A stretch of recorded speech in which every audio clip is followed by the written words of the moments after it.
Welcome to the latest edition of the Mind-Gut Conversation podcast, a place to learn about breakthroughs in the science and practice of health, mind-body interactions, the microbiome, food, and the environment.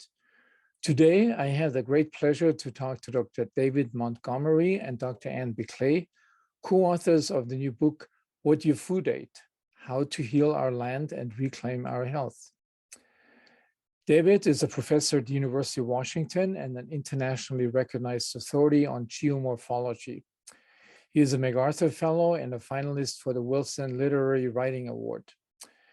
He has been a prolific author and has published several books, including a trilogy about soil health, microbiomes, and farming, which includes The Hidden Half of Nature and Growing a Revolution.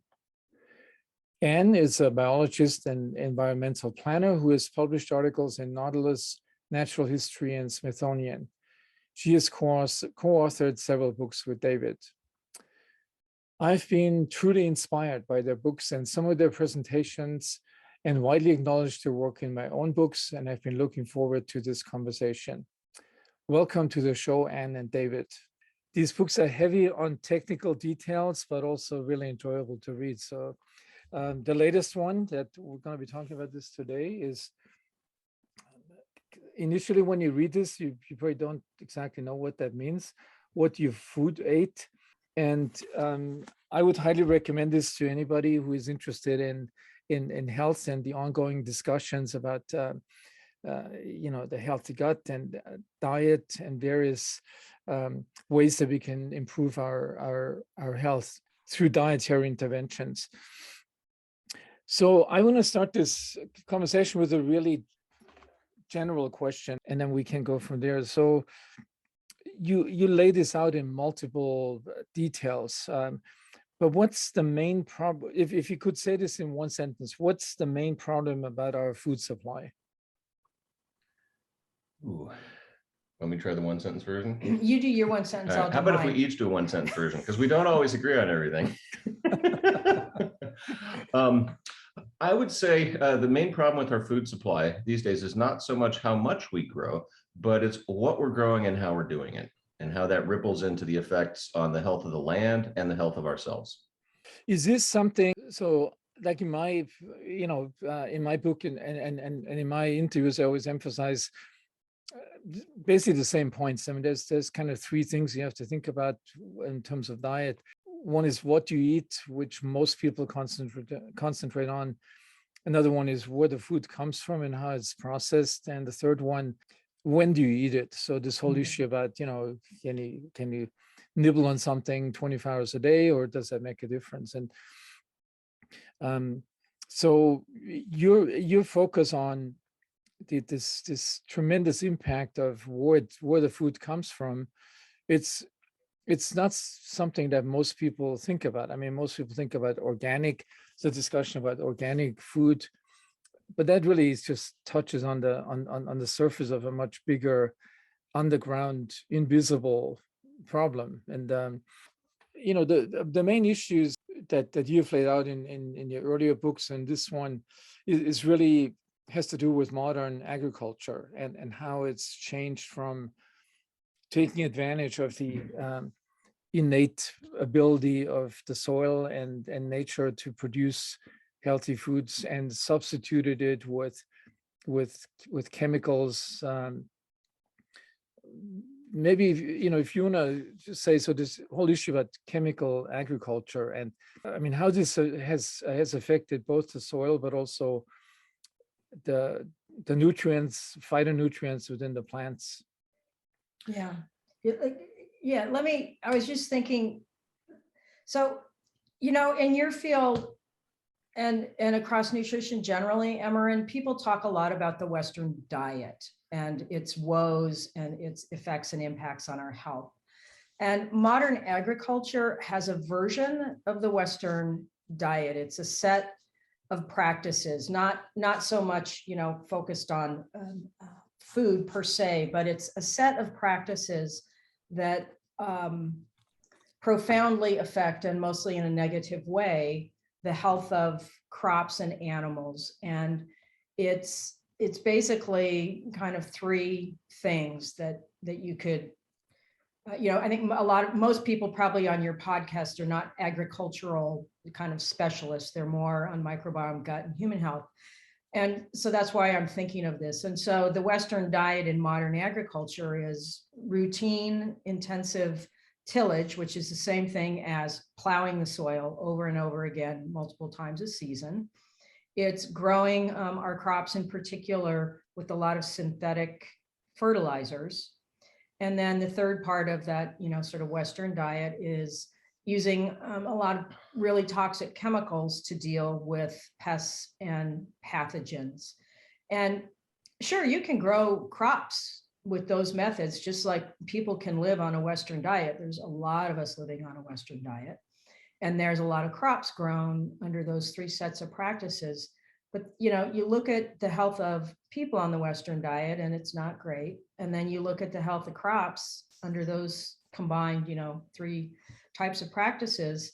And what we end up with is this is what some of the research that we go into in the book is you end up with crops that have lower levels of phytochemicals. So these are these, so-called secondary metabolites that plants make. And what's interesting to me is these secondary metabolites at one time were thought to be plant waste products. They were thought to be throwaway things that the plant was making to get rid of things that the plant body didn't need. And then as time has gone on and as our understanding has increased, it's like, oh no, it's exactly, we have a whole chapter on this in the book called Overlooked Gems. And it's about phytochemicals, what they do in the green body of a plant, and all the things that we're learning that they also do in the human body. So one of the biggest impacts of modern agriculture is that levels of phytochemicals in our fruits and vegetables and in our animal products, in meat and in dairy, beta carotene would be a primary example in meat and dairy, they're lower. They're lower than we should be willing to accept. And what we know about these things is that it's a bit in the realm of clean air when people say, oh, we should have our air clean. And it's like, well, how clean? As clean as possible, because anytime we're breathing in particulates, we know that's bad for our health.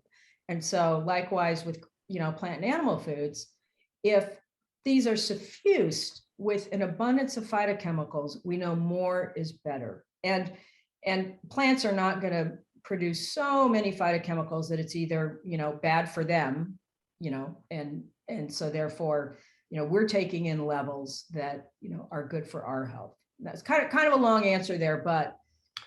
And as part of the answer, because the other part, of course, is that what those practices of intensive, regular, repeated tillage and the over application of soluble forms of fertilizers, generally the synthetic ones, do is it disrupts microbial symbioses, the partnerships that have long evolved over the 450 million year history of plants on land. They evolved partnerships with life forms in the soil, bacteria and fungi mostly, but not just, that benefited the health of both. The plants helped to provide food for the soil microbes. The microbes helped to provide mineral micronutrients to the plants that were essential in plant defense and in enzyme production. And that translates into, if you disrupt those microbial symbioses, it can reduce the transferal of nutrients, of mineral elements out of the soil and into crops, and that reduces the supply that ultimately gets into us.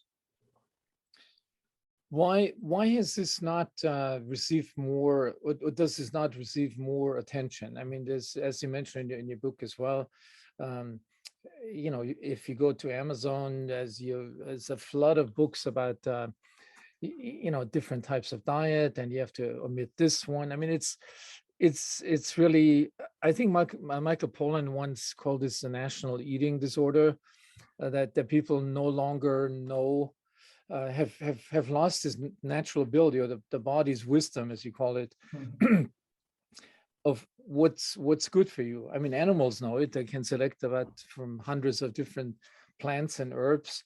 I think at some point humans knew it, but it was reinforced by cultural habits, long-standing cultural habits, like indigenous people.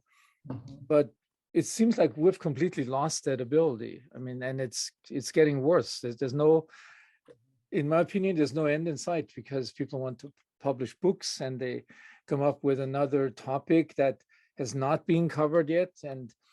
But somehow this close relationship between soil health, soil microbial health, plant health, and human health has not really been at the forefront of this discussion. Why do you think that is? Yeah. I think there's a couple reasons that contribute to that, and Anne may add to this, but I think one of the primary ones is that the world of science for the last 100 years has increasingly splintered into disciplinary specialties. You know, I have a disciplinary specialty. I encourage all scientists to have a disciplinary specialty, but what we have not been doing a lot of is standing back and synthesizing between disciplines and trying to look at the connections. So in the book, what we try and do is draw, you know, what is it about the way we treat the soil in agriculture and agronomics that influences what gets into crops? How does that then influence the health of the crop? How does what's in those crops influence what is then in animal products, meat and dairy? And then how do those things then influence human health? And so that's going between, you know, at a minimum of 4 or 5 disciplines trying to connect the dots. And we've also in agriculture for, you know, virtually the last century, primarily in the research world, emphasized yield. The concern has been feeding the world, and that translated into growing lots of calories. And, you know, modern agriculture is very good at that. But the question, of course, now that we're trying to shine a light on is, well, is it time to not only feed the world, but to try and nourish the world and think about what is actually in the food that we're growing, which, if you trace it backwards, leads you to how we do it in terms of how we treat the soil. And the third piece of the answer to your question, I think, is that in thinking about, you know, what is it about a diet that makes for good health, the nutrition world has tended to emphasize those things that are necessary for survival. And the things like the phytochemicals that Anne has been talking about are more, they're more like the things that we need to maintain the health of our body over the long haul. So it's kind of things that we need, you know, perhaps not a lot of, but a regular supply of. And frankly, you know, our collective eye was just not on the ball in terms of those kinds of compounds being in our food and what it might mean for our health if we reduced their amounts. Yeah. Yeah, and I mean, from in this same area, there's clearly, you know, now with the news, for example, that what's happening with the biggest wheat grower in the world, the Ukraine, you know, how much of that is being destroyed, and this is going to have this ripple effect on Africa, on countries in Africa, where there is starvation and undernutrition still sort of the main. I mean, we're really dealing with 2 problems in the modern world. One is this undernutrition and the overnutrition, and then maybe a third part is the deficient nutrition, which, you know, which we deal with here as well. But it still seems, I mean, I've recently seen this advertisement on BBC TV, this series of, I'm not sure what it was called. I mean, how to feed the world. Oh.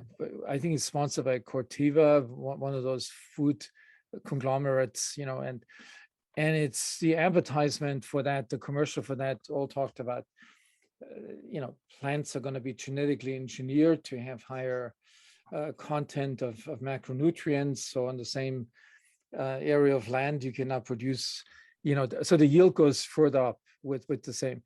And, you know, I wouldn't be surprised, quite honestly, in the international discussion and political conversation, people are still a lot more concerned about feeding the world. And that may become actually a bigger problem. You know, I think we're sort of, with climate change, we're definitely at risk of having a huge problem with feeding the world. So how do you deal with that challenge? Yeah, go ahead. Okay, well, part of that is thinking about the time frame over which to frame the question, because one of the things that I think is important to that is that we not only have to feed the world today, we have to keep doing it into the future. And one of the key points, you know, in the book, we talk about the health of the land and the health of people.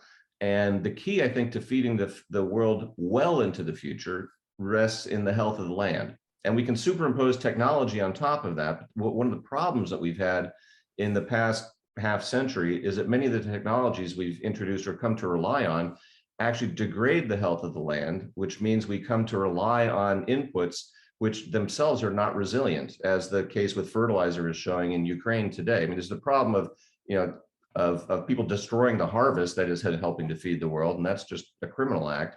But there's also the disruption of the flow of nitrogen fertilizers that many of the world's farmers have come to depend on to grow their own crops. And that's not a very resilient system. And so one of the arguments we make in the book is that the health of the land can translate into resilience for agriculture. And one of the big myths, I think, in modern agriculture is that we can't produce comparable yields to today with more regenerative techniques. Now, if somebody engineers crops that grow 10 times more, that could all change. Technology is an amazing thing. But the health of the land really is the foundation for sustaining the long-term productivity of agriculture. And actually, the first book that we wrote on soil was called Dirt, back in 2007, looked at how past societies, which did not have modern technology, degraded their land enough that it undercut their long-term survival. So the first question I always ask to that is, what time frame are we talking about? Because if we're talking about hundreds of years, we've got to take care of the land. But you also give examples in your book of indigenous societies or traditional societies who have avoided this mistake, who have actually developed techniques of regenerative agriculture. And why has that not been adopted? Is it just because? Yeah, I think in part, these indigenous practices are, they're not about devising products to sell to farmers. These indigenous practices are just that, they're behaviors. And so when you have, a behavior that's been innovated and pioneered and found to work under a particular set of environmental conditions, you pretty much have your whole toolbox right there. It's the practices. And if you want to take those practices and say, practices out of West Africa and transport them to Iowa or Ukraine or something, it's not going to work. You're dealing with really different environmental conditions. And yet you could modify and adapt those practices to your own local conditions. And again, that's not the selling of a product to a farmer. It would be farmers plus scientists figuring out, what are the practices for the conditions in, the American Midwest or in the steppes of Eurasia. So that's really different. A big agro chemical company, I think they probably could sell education and behavior change, but they're more used to selling products and technology. And so I think that's in part why some of these, I call them sort of, traditional or ancient practices that they've withstood the test of time. And now we know about the science, some of the, down to the molecular and cellular level with respect to, the plant rhizosphere, it's equivalent to the gut microbiome. We know why these things are working. We know how plants are interacting with microbes. And you could be, making products or doing things to support and enhance that rather than completely sort of ignore it and mess it up. And the other element of that is that in many past societies, they have adopted, sort of 2 out of the 3 sort of key elements of what appears to us to define a more regenerative approach to farming. And those 3 elements are: don't disturb the soil, always keep something growing, a living root growing in the soil to help feed the microbes in the soil, and to grow a diversity of crops. And that translates into no-till, cover crops, and crop rotations in terms of modern practices. And crop rotations and cover crops are not new ideas. I mean, those are old ideas. They've been adopted by many societies around the world because they work to help to sustain fertility. What I think is really new is the idea of trying to combine that with minimal disturbance of the soil. So, not digging it up, not plowing it. And it gives us an opportunity to combine some of the ancient wisdom of traditional practices with modern technology that allows us to combine all 3 of those. And one of the reasons that modern agrochemical agriculture became so entrenched in the 20th century is that it worked really well on land that was already degraded. And so if you look at the adoption of fertilizers in the Western world, it came in at a time when people in the 19th century were complaining that crop yields were decreasing over what their grandparents had been able to grow. Why? Because they've been tilling the soil too long without rebuilding the organic matter and doing the regenerative aspects that could help replenish it. So I think we're kind of at a point where we can look back at lessons through history and we can embrace modern technology, and we need to think about what the path forward is to best integrate that so we can both feed and nourish the world in a resilient manner today. Yeah, that makes a lot of sense. I mean, you give examples. So the question I always ask myself is, with dealing, I mean, those of us who are sort of trying to push a different type of food production or health system, we're obviously against a huge, wall of lobbyists and financial interests and political power behind it. But you give several examples in your book of farmers, so of this growing movement amongst farmers, and that can you expand on this so for the listener to get some idea of how realistic is that? Is that just something that somebody could say, yeah, these academics, they come up with these ideas, they're not realistic, it can't really be. How realistic is this, and to what degree is it already happening? Yeah, I mean, probably if your listeners haven't already heard of this farmer, his story kind of answers your whole question. There's a farmer in North Dakota. His name is Gabe Brown, and he was the best of a conventional farmer some time ago. His story, he tells a story that goes like this. I used to wake up every morning and think about what I was going to go out into my fields and on my farm and kill, because that's what a farmer does. You kill things that are, after your animals or after your crops. And for whatever reason, Gabe was experienced several weather events. These happened to be hailstorms that wiped out crops in a number of sequential 4 seasons. And Gabe is running out of money. He is pushed to the brink. He's about to go bankrupt, and he has no money to buy inputs. And so he thinks, well, okay, but I still am a farmer. So what am I going to do? And I think he probably had been thinking about this for a long time, seeing his, the balance in his checking account going in the wrong direction. And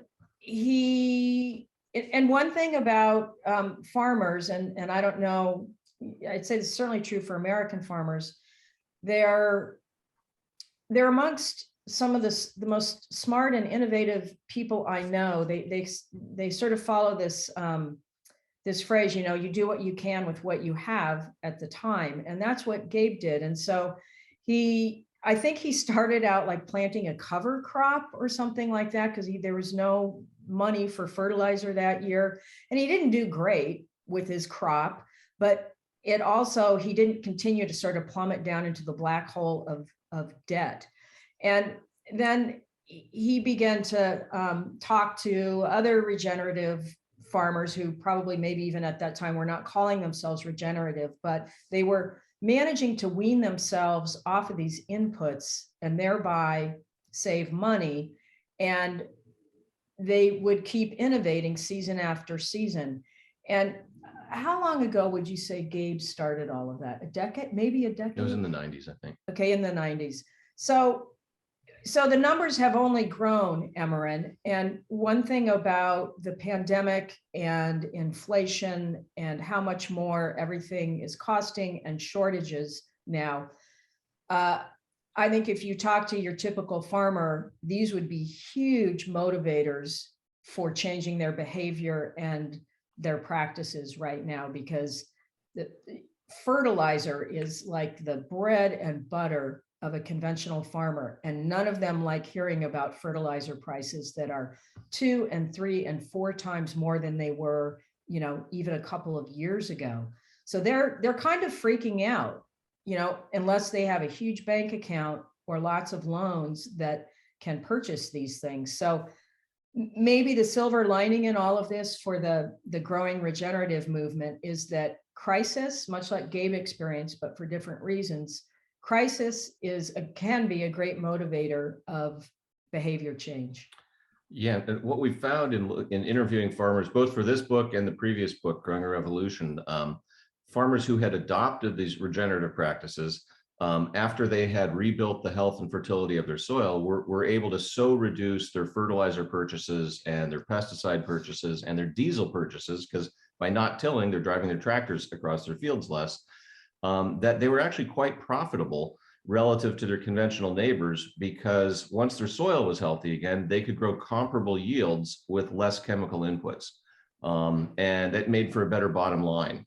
And that's really what I think turned us into the optimists that these kinds of ideas would catch on and spread. Because if they work economically for the farmers, they're going to talk to each other. They're going to notice what's happening on neighboring farms. That's a recipe for success. And so we've spent some time interviewing farmers around the world. We've talked to people in Central Africa, Central America, across North America. And I think that the specific, as Anne alluded to earlier, the specific practices that one might use to rebuild soil and a profitable, healthy farm don't translate from region to region, but the general principles do, in terms of cultivating the beneficial life in the soil, not disturbing it, planting cover crops, growing a diversity of things, not just corn and soybeans. And I think we'll see growing adoption of it, but it's very difficult to ask anybody to change the way they've been taught to do something or the way they've done it for decades. What gives me a lot of hope in the future, for the future of agriculture, is with the students I see coming through the university where I teach and the students I talk to at universities I go speak at. Many of the young people interested in agriculture today are interested in a different way of doing agriculture and in a more regenerative style that can help not only restore health to the soil, but provide people with something better to eat as well. I mean, one of the most important things to me seems to be the educational part at this stage, because so many people, when you mention this word regenerative organic, most people say, "Oh yeah, I'm buying organic food." I said, "No, I mean regenerative organic." But what is that?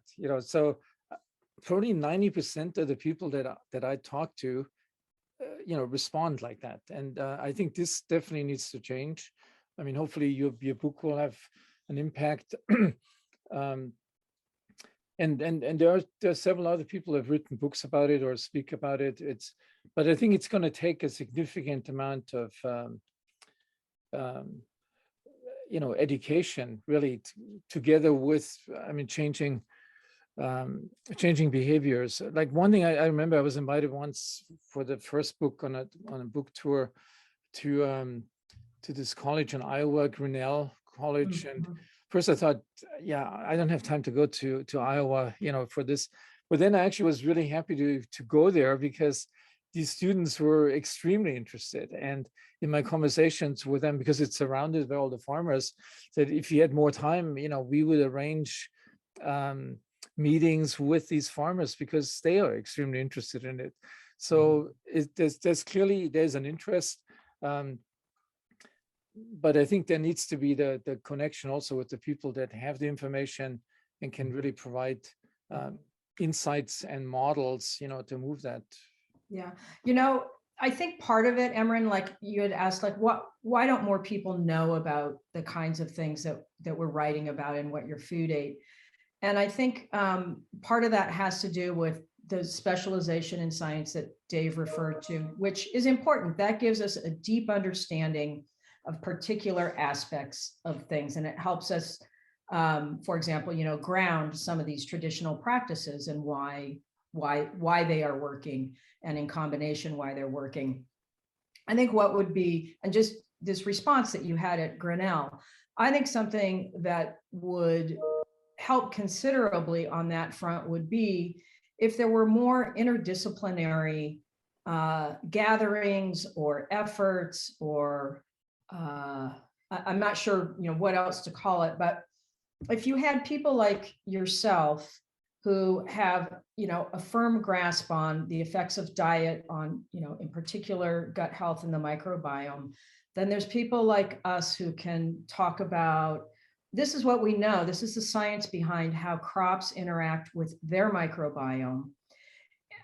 That you're then putting these beads on a string to help people understand, why organic, isn't good enough, why technology is not the answer for poor soil health. And that people are busy, right? They don't, they're busy, and not everyone is, has a driving curiosity or is scientifically minded. But I think if you talk about these things and you communicate them to people, and certainly people who have any kind of chronic disease or sickness or malady, they want to know why they're sick, and they don't like being that way. None of us like feeling ill or bad. That I think that's one way of communicating why this stuff really is important. I know that whenever I get around people who can help me put the pieces of a bigger idea together, my understanding grows by leaps and bounds, and I start to have those aha moments. I mean, in writing this book, there were lots of those kinds of moments in traversing the literature from agronomy to immunology to animal science. All of it, it just goes, aha, aha, aha. Yeah.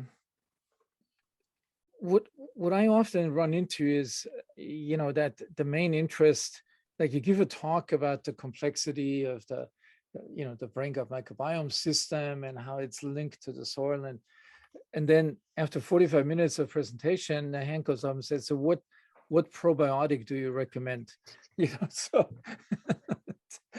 so this I know that question will always be the first one, and I think it points towards this phenomenon that consumers, unfortunately, at the moment are still they're obsessed with getting the right food and doing something for your gut health, whatever that expression covers, because people put in a lot more than just the gut. The gut health now means health in general, but rather than asking deeper questions. So this is definitely a challenge that all of us have, to sell this to the consumer and connect it to this affects you personally. Yeah. I mean, the one argument that I always use, and you have a chapter on the phytochemicals as well. I've gotten really fascinated with that topic. I knew nothing about, didn't even know what polyphenols are like 5 years ago, but found that one of the most amazing molecules in nature, that the plants use them for self-defense and health. And then the microbes play a role in helping the plants to produce them. And then when we eat the plants, these same molecules help our gut microbiome and our health. So that, I think, is one of the most beautiful stories of interconnectedness in nature, And so this is what I'm trying to sell as much as possible. And you can expand on this more. I mean, we get these beautiful products in these upscale supermarkets that look bigger and shinier than ever before, but two things are missing. The flavor is missing, and the other thing is the concentration of these molecules, so the polyphenols, is missing. So people think, yeah, I have to take my antioxidant supplement. I don't have to worry about what kind of if I buy these vegetables or fruits, I get enough of those molecules. So that, I think, is a huge gap in the knowledge. And maybe you want to sort of expand a little bit more on this, because you've written beautifully about this in an earlier book. And yeah, I'll just start with a short comment, and then hand off to Anne. I'm sure she has more to say about polyphenols and phytochemicals. But that sort of connection that you were identifying of why plants make phytochemicals, what they do for the plants, what the microbes then do with those as it moves into the human food chain, and what happens when we eat them and they get changed by our microbiota into compounds that are beneficial for us. I mean, that really illustrates the sort of, if you think about that through evolutionary terms and sort of run the clock a long time backwards, it actually makes a lot of sense about how that works in terms of, well, what was available to eat? How did plants survive? How did animals then, survive for millions of years eating plants? How have we survived so long to become the dominant species reshaping the planet? If those things, if what our food ate was not good for us in natural systems, we probably wouldn't be where we are today. And that's where, with the title, we're trying to encourage people to think, not just what's on your plate, but what's on your plate actually ate to get to that state and what it means for us. And we didn't really know that much about phytochemicals when we started into researching, this series of books. But it's been just a series of eye-opening connections, as Anne alluded to, that's been fascinating to dig into. And on the educational level, I think there's really sort of two levels of education that we need to be emphasizing as a community. And one is the consumer education, essentially trying to connect people who aren't going to be microbiologists or agronomists or geologists about why these kinds of connections are important.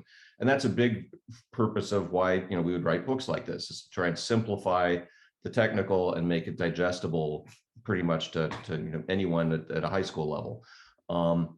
But the other level is in terms of rethinking, agricultural and medical research to focus on questions that these kind of connections actually open up, because there's kind of a dearth of studies that focus on those connections. There's lots of specialized studies on pieces of it, but if what we're right about and what we're writing, there's a lot of room for some more synthetic research at systems levels to try and look at those connections as well. Yeah, and I'm thinking about the number one question that you get, like, what probiotics should I take? And I'm sure you also get, what kind of diet should I eat? And I know you did your newsletter a while back, or maybe not, I don't know, your paleo or keto or this thing or that thing. And I kind of, let's just brush all of that. Let's park that. Let's go put that in a parking lot. And then let's return to sort of main stage with this idea, which goes like this. I really think we'd all be better off if, we understand that there's this milieu of molecules and compounds that affect our health. And where I'd like us to go is, we need them because it keeps various biological processes normal and functional, just like we want them, just like we need them. And that all adds up to, for shorthand, I'll just call peace in the body. That's PEACE. That amounts to peace in the body, normal, functional, biological processes. The foundation of that, what's underpinning that, is a bunch of molecules and compounds, and the way all of these receptors on our cells are interpreting and acting on all of those things. But we know enough about that to know that what we really need to be doing is not just restoring that one organism in the human microbiome or in the plant microbiome. We need to be setting up the processes that make conditions for all of that, as good as they can be. Because when that's coherent and it's filled with integrity and the community is functioning, we know there's, I would say this, that when all of that is happening, we hardly know of a case of ill health. And that's a better way to think about it, because one thing for sure, the internet and social media has done, it has turned us all into rabbits, diving down holes, looking for scraps of information that are like the Holy Grail. And that's the wrong approach. I think by now in sort of human history, I think it's intuitive to everybody that we are indeed a part of nature, and a part of this nature, these normal functioning biological processes. And so I almost think, an answer to because we get questions, what should I do to my soil? Like you get, what should I do to my gut? And so I like to say, here's what you should be doing. You should be thinking about how you're going to feed your soil microbiome, and then you're going to let the plant take care of the rest of it, because it's got an arsenal of phytochemicals and signaling and communication things that are going on with its microbiome, and you're going to let it do the work. You're going to support the process of all of that happening. Yeah, it's a very systems biological way, because I sort of run into this as well in these worlds in the microbiome domain. So on the one side are the top-notch scientists who do the molecular work on them. The goal is always to identify this one strain and this one molecule that you can get into intellectual property protection on, and that's the goal. So, and then you have all these startups. No matter how unlikely it is that direction will ever generate anything significant, it's amazing to me how many billions are being invested into these undertakings. And then the more you get into it, for me, it's been, I always say the answer is none of these approaches is likely to bring any major breakthroughs. Maybe for a particular disease, like for Parkinson's, maybe that's potentially possible, not for general health. For general health, for the next 10 years or maybe longer, the main thing is you have to optimize the dietary aspect, because everything is in there. Nature's wisdom is in that diet, the way it's, and you have to take into account how it's produced and what. So if all these billions would focus on that approach, and propagation of that information, I think it would do a lot more for human health than what we're seeing now, with this startup-driven progress. Yeah. And just one thing on polyphenols again, because I like that you're fascinated with them. And I realized this later on, maybe in the middle or even after writing the book, and that we talk a lot about phytochemicals as defensive compounds and as protective compounds. And they certainly are. There's no doubt that many phytochemicals play that role in our bodies and in plant body. They're outside, they're living in these really extreme environments, sun and cold and everything like that. But then I was reading up more on phytochemicals and I went, oh yeah, this is really a part of the story that's been neglected. And many of these polyphenols, they also serve, or maybe in some cases solely serve, as communicating with particular microbes in the soil. Mm-hmm. And when you think about it that way, yeah, that also probably serves some kind of defensive role, but it's not the direct way in which, say, beta carotene mm-hmm. protects against UV radiation in a plant. And I started to think about that and I went, oh yeah, it's now more like when a plant is producing a diverse amount and an abundance of polyphenols, the conversation is A level with the microbes. There's no words that have been dropped out. They're talking a common language. And moreover, both the plant and the microbe can act on that communication and do the appropriate thing. So there's no equivalent of being, the immune system is under operating or over operating. It's right where you want it. And so it's this whole communication aspect that's, I think, part of just the normal biological process. And it's really hard for us human beings to think about plants talking with microbes, but I don't know how much better to put it than that, because that's what's happening. It's about a communication and a language in which both parties know what the other one means. Then they act on it, then they can get back together and say, we do what we said we were going to do. Do we get the effect that we wanted? If not, we dial it up, we dial it down. And this is happening in, not over the course of, these things between plants and microbes are, minute to minute, second to second. And it's good enough for me to know that you can get lost in the details of that. It's just for me to know, I want that conversation being really tight, really robust, and most important, really adaptable, can pivot on a dime. Oh, we've got this situation over here. Now we've got to change this around. And that to me is, more important than knowing about, a molecule or a compound that's doing this or that thing. Because we'll all get lost in that. And like you've just said, that we've got the entrepreneurial capitalistic crowd. They're chasing multiple things like that. And there's been parallel efforts in soil science to try and find the right, microbe to put into the soil to do things to crop production.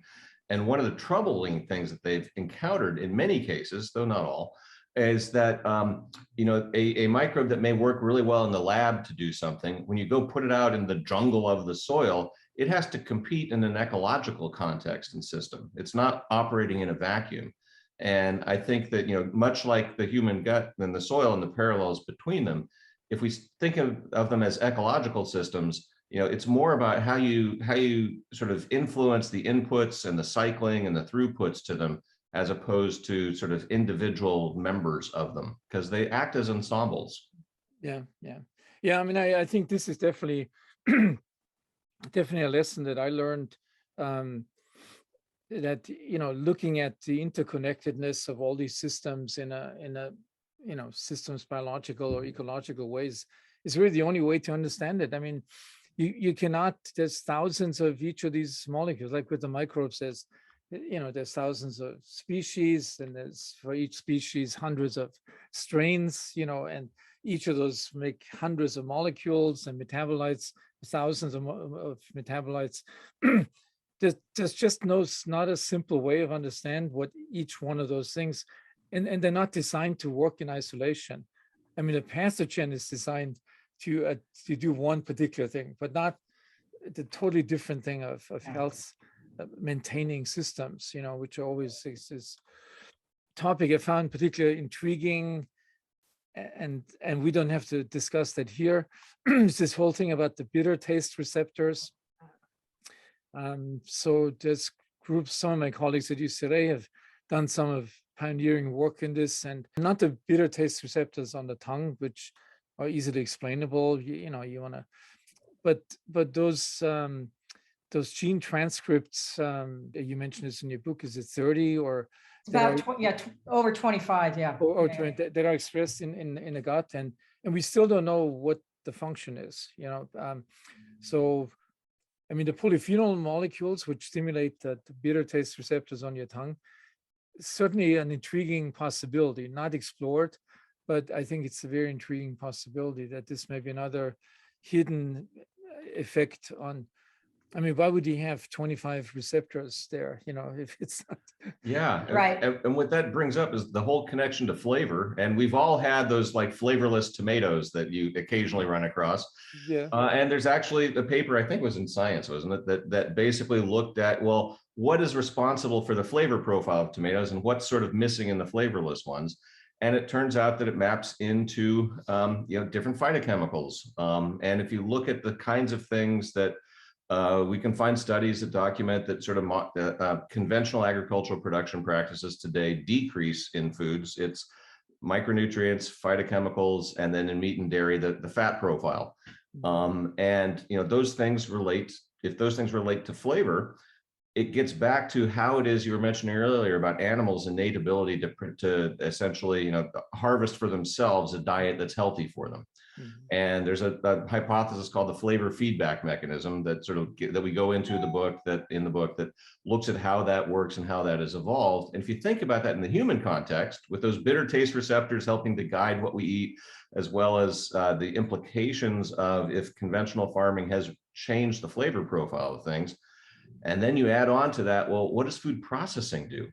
It kind of breaks the link between what's in your food and what your tongue experiences and tells your brain to eat more of, or what you enjoy. And that was a real eye opener to me in terms of thinking about what is it about ultra processed foods that have been stripped down to their to components, then reassembled with other flavors. It's kind of breaking the information link that that human bodies long used to navigate towards a healthy diet. And I think that's an area that is really relatively unexplored as well in terms of, but you put all those things together and it's like, oh, maybe we have a case for rethinking about how we farm in terms of what is getting into us. No, there's a lot of intriguing speculations that you could make, like with the bitter taste receptors. Maybe this was a way to, apples before they have been engineered to have more sugar and sweetness and less polyphenols, which are bitter, which are not necessarily the most attractive flavor, that of certain food items you would eat less because they have that bitter dimension in it. I mean, who knows? If we eliminate that thing that we don't like about them, that we may be eliminating, we may be increasing our voracious appetite and create things like food addiction. And yeah, and I think it is really interesting. I think what's going on with the number of bitter taste receptors, say, for example, as compared to any of the other ones, sweet, there's just several different types of taste receptors. Umami, maybe, I think half a dozen or so, maybe. And it makes perfect sense to me because phytochemicals, as you had mentioned, there are tens of thousands of different phytochemicals. And because of the range of things that they do in the human body, we've got to have, human biology's got to have some way of kind of sorting through all those tens of thousands of phytochemicals and be doing feedback with our brain and our gut to say, less of, that one is quite toxic. It's okay if you're dealing with a gut parasite, which is what, these chimpanzees will do with some of their food selections. This one, less toxic to pathogens, enhances this other thing. And of course, none of this is operating at a conscious level. This is all about the flavor feedback hypothesis. So just because of the great number of phytochemicals out there in foods that have comprised the human diet over our evolution, we need that kind of infrastructure, biological infrastructure, if we're going to fully both take advantage of all of those phytochemicals, as well as we are all over the planet now, our species. And, you've got really different plants in, say, Sweden than in Tonga or in Hawaii. So that's another reason I think we've got this large number of receptors. Depends what kind of environment you're in and what kind of plants are available there. And you want to be able to survive in, Sweden and Tonga equally well. And so this is how our sort of innate body wisdom fed into that, so to speak. We could, we're on a podcast, I've got air quotes here, we can read the plant foods. Our biology can read the plant foods and take in what, the Tongan body needs or the Swedish body or whatever. Yeah, really interesting point. Yeah, no, this is definitely it's a fascinating topic. I mean, we wouldn't need to talk about it if we didn't have these crises. On the one side, the epidemic of non-transmissible chronic diseases, which we've sort of forgotten about because we're more concerned about the pandemic, but that and medicine and pharmaceutical industry have learned to manage this epidemic without really taking care of it, which just keeps us from dying. And on the other hand, we have this time bomb of the soil degradation, which I was going to ask you a question about. That is, if you would extrapolate, so let's say, and this extrapolation happens with climate change, and I think we're still underestimating the speed of how all this stuff is going to happen to us. But in terms of soil degradation, what do you think if we continue the way we grow our food currently? What's going to happen in 50 years? What's going to happen in 100 years? Is this going to be pandemics of starvation that's going to happen because we can't produce enough food? Yeah, it's a good question. There's the pace at which the UN has reported back in 2015 that we're losing agricultural productivity due to soil degradation is about 0.3% per year. So 1% every 3 years, which means that over the course of this present century, we would be on track to reduce our food production by about a third. That, and that's at a time when our population is projected to grow by about a third. That's, the right number and totally the wrong direction. So it's not so much that we will totally run out of soil. And there's been some people who have tried to, argue that that's not going to happen. But there's regions around the world that are at greater risk to degrading their soil enough to take out an even greater share of their productivity. And many of those are semi-arid regions, sort of what you might call brittle or fragile environments. And there's other areas that have, really deep, thick piles of a naturally very fertile soil that you just need the biology to help unlock the minerals and get them into the plants. Mhm. And those are areas like the American Midwest, Ukraine, for example, the rich black soils there, and parts of China, all of which are areas where back in the last ice age, a lot of the material scraped off the poles got pushed south and blown around into thick piles of really nice soil. So there's some places on Earth that you could farm, in a very poor manner for a very long time. And there's other places, like many areas in the tropics, where it just takes 5 or 10 years of poor farming to literally destroy the soil. So it's a really variable thing. So the short answer to your question would have been, it depends where you are, and the global problem of soil degradation will probably manifest in ways that most people recognize as regional food crises going forward in this century. But it would grow into a much bigger problem for the whole populace going further into the future than that. But it's a problem we actually have time to solve. It's as important, but maybe not quite as pressing as the climate problem. But what gives me great hope that we can solve it is I think we now know enough to identify how to do it. It can work for farmers economically to do it. And there's all these ancillary side benefits, such as storing more carbon in the soil and benefiting biodiversity on the quarter of the world's continents that are farms. And I think growing healthier food for a populace that could use it. Yeah, I mean, this in some ways would be a beautiful way to end our conversation. I mean, the one question that I had kind of related to that single question that I was always asked about, after my presentations.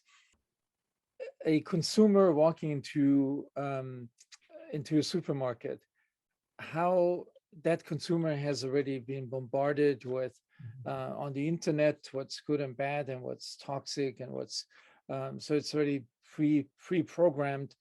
Then that person walks in the supermarket. How should that individual make his or her choices what to buy? Yeah. That I think it boils down to this is sort of. Yeah, I think, okay, first of all, never go to the grocery store hungry. that really is, your flavor feedback loop is going strong when you walk into a grocery store really hungry. You'll find yourself, I think it's probably happened to all of us, is you get to the checkout and you're like, or more like you get home and you're like, wow, why did I put this in the grocery cart and this and this and this? It's, human biology is a really powerful thing and it drives our behavior. So don't go to the store hungry is number one. I'd say shop the perimeter of the grocery store first, whether you're hungry or not, and you'll find things in your cart that are starting to add up to meals. Like, oh, I've got the ingredients now for this thing or that thing.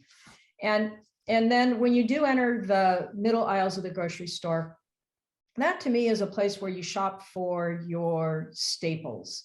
That's not where you shop for meals or things that you're going to directly eat. It's your staples. So by that, I mean your oils, whatever, if you're a baker, then you need flour and you need sweeteners and you need spices. If you're more on the savory side, you're going to cruise the herb aisle and get all of your herbs. So you're picking out of those middle aisles things that are a part of recipes. They're ingredients, just like the stuff on the outside, and that staying away from the ready to eat stuff is really, your big challenge in the grocery store. The middle aisles aren't all evil, but they are very, as you had mentioned in your question, they're bombarding us. They're bombarding our brains, and that is infecting our flavor feedback